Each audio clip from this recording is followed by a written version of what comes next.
want to ask you, how did you even get into music? Wow. Shoot. I actually started as an as a kid. My mom got me into I had to learn an instrument. You know, if I wanted to play basketball, I had to go learn how to play an instrument. So she made me learn how to play the organ. I learned the organ and the piano. And so this is at 12. And I got really into, like, doing it, kind of. I used to play the organ for church and stuff. So what got me into, but after that, then I went to high school and I played music. I was in the band, marching band, and I played actual keyboard for the band, which was cool. We had like a jazz band too, but it really happened when I got out of high school and I was trying to play basketball and I didn't make it. And I wanted to do something. I became a DJ. And I didn't know what DJs. So imagine becoming a DJ today. You think it's tough today? When I was doing it, there were no DJs to look at. There was no one that did what I did, except for maybe Grandmaster Flash. Once I discovered him, then I was like, that's what I do. So then I emulated his moves and how he, worked the turntables. And then I became like the best at that here. And from there, so when you're the best at something or very good at something, that's how you get like in movies and stuff, like commercials. So I started getting in videos and motion pictures as myself. I was in the movie Breaking, which was about breakdance revival in Los Angeles. And then I was in the Shaka Khan I Feel For You video. I was the DJ at the same time. That was #1 song and #1 movie. So it was cool, and then it because of the movie, I wrote music for the film. I didn't really write any music for nothing else. And then at the end, they said, we need a talk song, because they didn't call it, it wasn't called rap.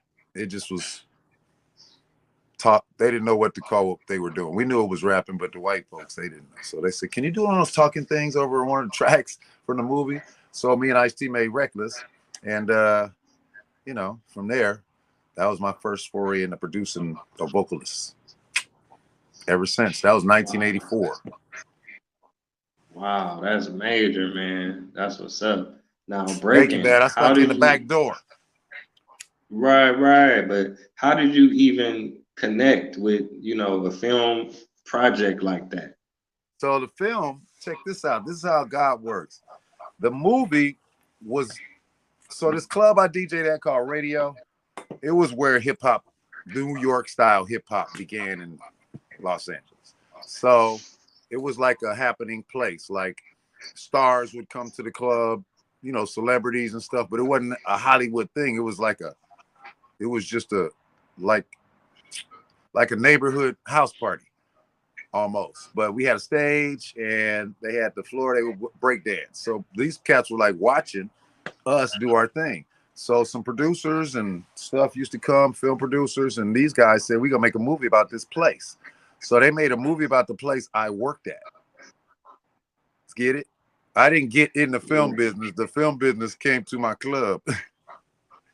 So I Wow. played Okay. myself, and Ice-T played himself, the MC. And then from there, I heard them talking about the music once in a break. My girlfriend at the time, Lisa, overheard them talking and said, you better go tell them that you produce music. I was like, I played the organ and I bought a drum machine. She said, go tell them you make music and you'll do the music. They're talking about Africa Right. Bambaataa and the Soul Sonic Force. We're going to pay them. And I was like, nah. So I went over there and sold them on it and then did it. So shout out to my homegirl. She was fantastic. She really started my whole career with that. She don't even know it. She knows now. She actually heard me do this interview once, which is really interesting. Wow. Okay. Now, So how did you connect with Ice? Were y'all friends and cool before music, or is that what brought y'all together? you ever see Purple Rain with Prince? Yeah, back in the day. So Purple Rain, remember in Purple Rain, it was Prince, his band, and Morris Day's band. And they were the house band for the club. They played all the Right. music, right? So I was the house DJ at a club. and Ice-T was the MC. I didn't talk on the mic. I play records. So he would get up there and talk and rap. We met there.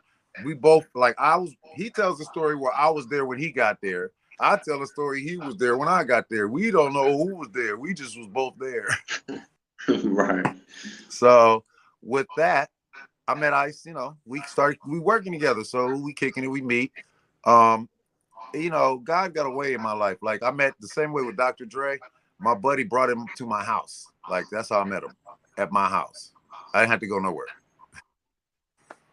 So, it's a blessing to be able to have that kind of a God working in your life where he'll bring stuff to you. You know what I mean? Yeah, man, them some powerful people. Ice-T and Dr. Dre, definitely legends, some goats, for real. Yeah, it was my guys.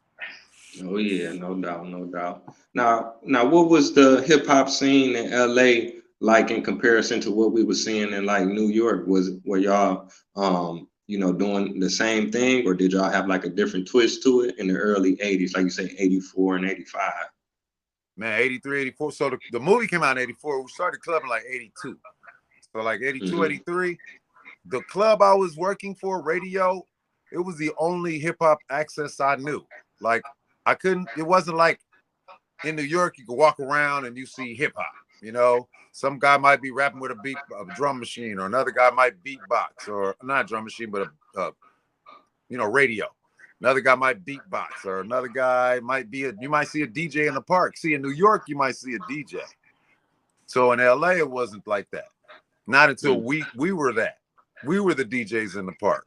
So the way I started, before I did that club, I used to do house parties, and now DJ the picnics in the park. And I got famous from DJing park picnics because they were big picnics. Like Capri Club was a big club. Uncle Jam's Army was a big club. Z Cars was a big club. So I started doing those things. Then that was before rap, though. It was like Cameo and the Gap Band. I'm playing that stuff. You know what I mean? It ain't no talking records until the first rap record, I think, I didn't play like hip hop. I didn't play that. Sugar Hill Gang. That didn't hit the DJs here like that. It was like on the radio, and it was like, what's that? You know what I mean? But the other stuff came like Run DMC and the Beastie Boys and all, and Just Ice and T La Rock and all that started coming. We were like, oh. But Ice-T and I started making music at the same time as those guys in 83 and 84.